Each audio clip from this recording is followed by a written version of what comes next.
얼음 도시의 선택. 어느 외로운 청년의 집. 그의 작은 원룸 구석에는 늘 덜렁거리는 낡은 냉장고가 자리 잡고 있었어요.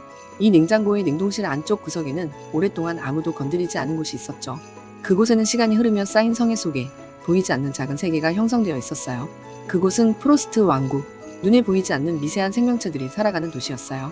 그들은 차가운 얼음벽 사이에서 둥지를 틀고 빛조차 닿지 않는 냉동실 구석에서 자신들만의 문명을 이루고 있었죠. 이 나라의 주민들은 모두 입이 없었고 소리도 낼 수 없었어요. 대신 그들만의 정교한 수화 언어를 사용하여 서로 대화했어요.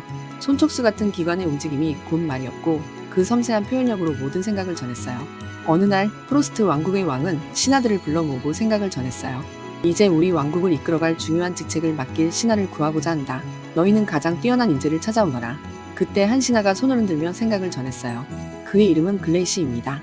그는 단 한 번의 동작만으로도 여러 개의 메시지를 표현할 수 있으며 그 화려한 수화 실력에 많은 이들이 감탄하며 따르고 있습니다.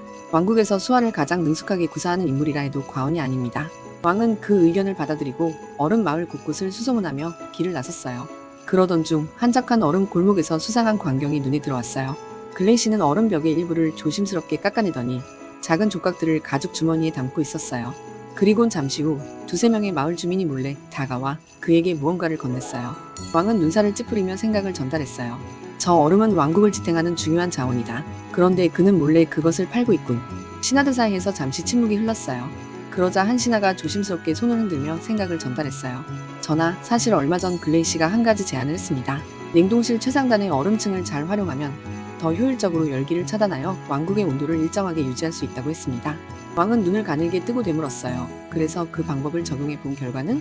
실제로 실험해 본 결과 얼음층을 전략적으로 배치하자 왕국 곳곳의 온도가 더욱 안정적으로 유지되었습니다. 덕분에 식량 보존 기간이 길어졌고 얼음이 녹는 속도도 줄어들었습니다. 왕은 잠시 생각하다가 천천히 손을 움직였다. 그렇다면 그의 행동은 용납할 수 없지만 그의 말이 도움이 된 것은 사실이군. 우리가 그를 등용할 수는 없지만 그가 남긴 지식은 왕국을 위해 활용해야 할 것이다. 불의언거인 불의임패의 가르침. 한 사람의 말만 보고 그를 등용하지 않고 한 사람의 품행만 보고 그의 말까지 무시하지 않는다. 우리는 사람을 판단할 때 단순히 보이는 능력만으로 평가해서는 안 되며 그 사람의 행동과 본질을 깊이 살펴야 한다.